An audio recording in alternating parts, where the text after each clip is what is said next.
Hi, thanks for joining me today. I've had so many people asking, how do you do that black and white pour that you did with kind of a granite marble looking effect? In fact, I posted just a little end snippet video of the one I did before this one that we're going to learn today.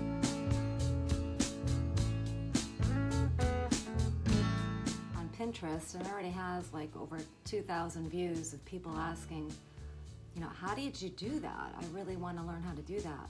So today that's what we're going to learn.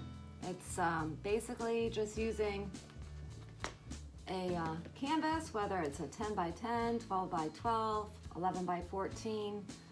They all will work. I will go over all the materials and supplies needed. I tell you what, it's so much fun and it's so easy. And it's all done with this little kitchen strainer. I will provide you the links on where you find these supplies online. A lot of it you can get through Amazon and delivered right to your door.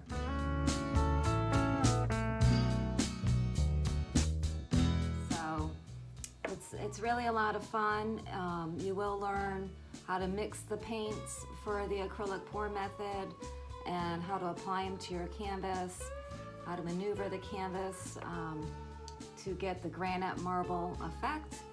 And I tell you, it will really empower you to keep wanting to paint more. So we're going to go ahead and get started. I'm really glad you joined me, and I'll take you through every step of the way.